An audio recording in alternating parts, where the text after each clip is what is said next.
સ્વાગત છે આપનું રંગતમાં।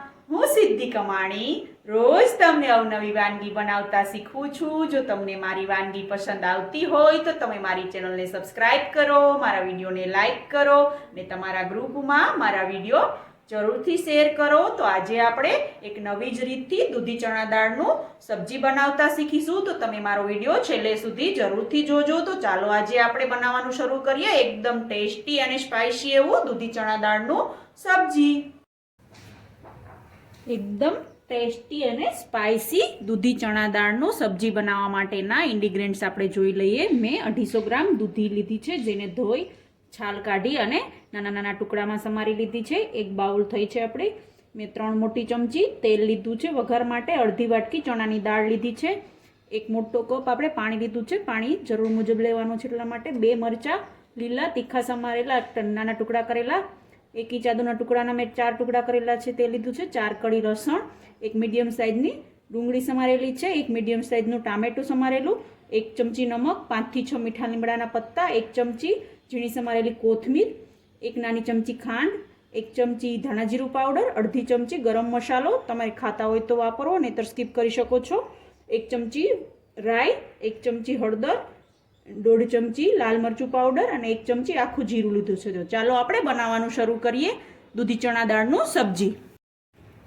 હવે આપણે ચણાની દાળને ધોવાની છે। તો મેં અહીંયા એક બાઉલ લીધું છે, એની અંદર આપણે દાળ એડ કરી દઈશું અને પાણી એડ કરી અને આપણે દાળને 2 પાણીથી વ્યવસ્થિત ધોઈ અને પછી આપણે એને બાફવાની છે દાળ અને દૂધીને।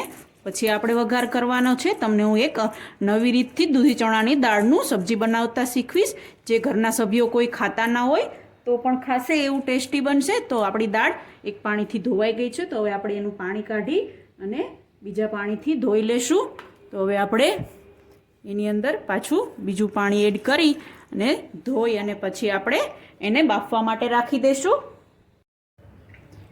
હવે આપણે ગ્રેવી બનાવવાની છે સબ્જી માટે, એટલા માટે મેં અહીંયા એક મિક્સિંગ જાર લીધું છે। તો હવે આપણે એની અંદર જે એક ટામેટું મીડિયમ સાઇઝનું સમારેલું છે તે એડ કરી દઈશું। ડુંગળી જે સમારીને લીધી હતી એક મીડિયમ સાઇઝની તે એડ કરી દઈએ અને લસણ એડ કરી દઈએ આપણે 4 કરી લસણ જે આપણે લીધું હતું તે। મરચાં 2 ઝીણા સમારેલા તીખા મેં લીધા છે, આપણે સ્પાઇસી સબ્જી બનાવવાનું છે એટલા માટે। અને આદુના ટુકડા આપણે એડ કરી દઈએ। હવે બધી જ વસ્તુને આપણે ક્રશ કરી અને પેસ્ટ બનાવી લેશું। તમે જોઈ શકો છો આપણી આદુ મરચાં લસણ ડુંગળી ટામેટાની પેસ્ટ રેડી થઈ ગઈ છે। તો હવે આપણે પેસ્ટને સાઈડમાં મૂકી અને દાળ અને દૂધીને બાફવા માટે રાખી દઈશું। અહીંયા મેં ગેસની ફ્લેમ ચાલુ કરી અને કુકરને ગરમ કરવા માટે રાખ્યું છે। આપણે બાફવાના છે દૂધી અને દાળને। તો હવે આપણે કુકરની અંદર 1 કપ પાણી એડ કરી દઈશ। 1 ગ્લાસ 1 કપ એટલે 1.5 કપ, 1 ગ્લાસ મેં પાણી એડ કર્યું છે, અંદાજે 1.5 કપ જેટલું। તો હવે આપણે એની અંદર જે દાળ ધોઈને રાખી હતી તે એડ કરી દઈશું। ચણાની દાળ આપણે જે ધોઈતી હતી એને એડ કરી દઈએ અને પછી આપણે એની અંદર દૂધી એડ કરી દેવાની છે। તો હવે આપણે દૂધી એડ કરી દઈશું, જે 1 વાટકો સમારીને લીધી હતી તે આપણે 250 ગ્રામ અંદાજે 250 ગ્રામ જેટલી દૂધી થઈ છે તો એ એડ કરી દઈએ અને થોડું નમક એડ કરી દઈશું। અડધું નમક આપણે વઘારમાં રાખવાનું છે અને અડધી હળદર એડ કરી દઈશું, જેથી આપણા સબ્જીનો કલર ખૂબ જ મસ્ત આવે। તો હવે આપણે સબ્જીને બાફવા માટે આપણે 4 વિસલ થાય ત્યાં સુધી આપણે એને ઢાંકણ ઢાંકી અને બાફી લેશું। આપણે 5 વિસલ કરી લીધી છે કુકરમાં દાળ અને દૂધીને બાફવામાં। તો હવે આપણે કુકર ખોલી અને સબ્જીને ચેક કરી લેશું। તો આપણે હવે કુકરને ખોલી અને સબ્જીને અંદરથી ચેક કરી લઈએ દાળ બરાબર પાકી કે નહીં। તો હવે આપણે ચમચા વડે દાળને આવી રીતે જોઈ અને તમારે આવી રીતે ચેક કરવાની। જો આપણા દાળના 2 ટુકડા ને મસ્ત પાકી ગઈ છે, આપણું સબ્જી પણ મસ્ત બફાઈ ગયું છે। તો હવે આપણે સબ્જીનો વઘાર કરી લેશું।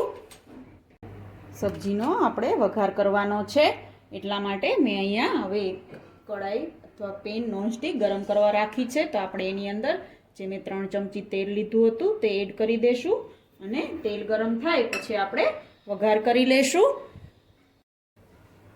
હવે આપણું તેલ ગરમ થઈ ગયું છે। તો હવે આપણે તેલની અંદર વઘાર કરવા માટે મેં અહીંયા 1 ચમચી જે રાઈ લીધી હતી તે એડ કરી દઈશું। રાઈ સંતળાઈ જાય એટલે આપણે એની અંદર 1 ચમચી આખું જીરું સંતળાઈ જાય એટલે આપણે મીઠા લીમડાના પત્તા, થોડી હળદર એડ કરી દઈશું। મીઠા લીમડાના પત્તા એડ કરી દઈશું અને આપણે જે ગ્રેવી બનાવી હતી તે એડ કરી અને વઘાર કરવાનો છે. તો આપણી સબ્જી ખૂબ જ મસ્ત બનશે. તો આપણે જે ગ્રેવી બનાવી હતી તે પણ વઘારની અંદર એડ કરી અને બધી જ વસ્તુને મસ્ત રીતે મિક્સ કરી લઈશું. તમે જોઈ શકો છો આપણી ગ્રેવીનો કલર અત્યારે જ વઘારથી ખૂબ જ મસ્ત આવી રહ્યો છે અને સ્મેલ પણ ખૂબ જ મસ્ત આવી રહી છે. તો તમે પણ આ રીતથી ઘરે જરૂરથી સબ્જી બનાવજો. તમારા ઘરના સભ્યોને જરૂરથી ભાવશે. જો તમને મારી આવી અવનવી વાનગી પસંદ આવતી હોય તો તમે મારી ચેનલને સબસ્ક્રાઈબ કરો, મારા વિડીયોને લાઈક કરો અને શેર કરો. તો હવે આપણે થોડી વાર માટે ગ્રેવીને પકાવવા દેશું અને પછી આપણે એની અંદર મસાલા એડ કરવાના છે. 2 મિનિટ થઈ ગઈ છે. તમે જોઈ શકો છો આપણી ગ્રેવી પાકી અને તેલ ઉપર આવી ગયું છે. તો આપણે હવે એની અંદર મસાલા એડ કરી દઈએ. થોડી હળદર વચ્ચી હતી તે એડ કરી દઈએ. નમક આપણે થોડું જ એડ કરવાનું છે, થોડું આપણે બાફવામાં એડ કર્યું હતું એટલા માટે. અડધી ચમચી ખાંડ એડ કરવાથી આપણા સબ્જીનો ટેસ્ટ ખૂબ જ મસ્ત આવશે. ગરમ મસાલો 1 ચપટી એડ કરી દઈએ અને ધાણા જીરું પાવડર એડ કરી દઈએ. લાલ મરચું પાવડર 1.5 ચમચી જે લીધું હતું તે એડ કરી દઈએ. લાલ મરચાંનું પ્રમાણ તમે તમારા સ્વાદ મુજબ વધારે ઓછું કરી શકો છો. તો હવે આપણે બધા જ મસાલાને ગ્રેવીની અંદર મિક્સ કરી અને મિક્સ કરી લઈશું અને થોડીવાર માટે એને પણ પકાવવા દઈશું. ગેસની ફ્લેમ મીડિયમ રાખીને.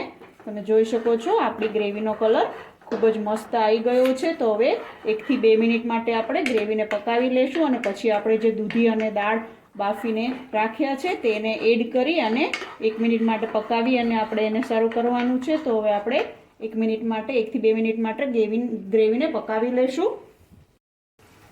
આપણી ગ્રેવી મસ્ત પાકી ગઈ છે અને તેલ પણ ઉપર આવી ગયું છે. તો આપણે જે દૂધી અને દાળ બાફીને રાખ્યા હતા તે આપણે સબ્જીમાં એડ કરી દઈશું અને 1 થી 2 મિનિટ માટે આપણે એને પકાવી લઈશું. તો હવે આપણે એને 1 થી 2 મિનિટ માટે ગ્રેવીની અંદર મિક્સ કરી અને ઢાંકણ ઢાંકી અને પકાવી લઈશું, જેથી સબ્જી પણ દૂધી અને દાળ પણ ગ્રેવીની અંદર એકદમ રીતે મસ્ત રીતે મિક્સ થઈ જાય અને ખૂબ જ મસ્ત ટેસ્ટ આવી જાય. તો હવે આપણે સબ્જીને 2 મિનિટ માટે ઢાંકણ ઢાંકી અને પકાવી લઈશું. 2 મિનિટ થઈ ગઈ છે. તો હવે આપણે સબ્જીને ઢાંકણ ખોલી અને ચેક કરી લઈશું અને તમે જોઈ શકો છો આપણું મસ્ત એકદમ ટેસ્ટી અને સ્પાઇસી સબ્જી તૈયાર થઈ ગયું છે. તો હવે ગેસની ફ્લેમ બંધ કરી દઈશું અને સર્વિંગ બાઉલમાં કાઢી આ સબ્જીને તમે રોટલી સાથે, ભાખરી સાથે, રોટલા સાથે બધા સાથે ખાશો. ખૂબ જ ટેસ્ટી લાગશે. તો હવે આપણે સબ્જીને સર્વિંગ બાઉલમાં કાઢી કોથમીરથી ગાર્નિશ કરી અને સર્વ કરી લઈશું. તો તૈયાર છે એકદમ ટેસ્ટી અને સ્પાઇસી એવું દૂધી ચણા દાળનું સબ્જી. આ સબ્જીને તમે રોટી સાથે, રોટલા સાથે, ભાખરી સાથે ખાશો.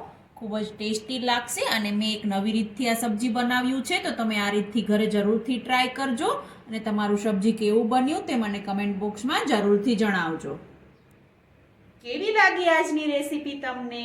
જો તમને મારી રેસીપી ગમી હોય તો તમે મારી ચેનલને સબસ્ક્રાઇબ કરો, મારા વિડીયોને લાઈક કરો અને શેર કરો. તો રોજ આવી અવનવી વાનગી જોવા માટે જોતા રહો રંગત, ખાણીપીણીના શોખીન ગુજરાતીઓની. Thanks for watching.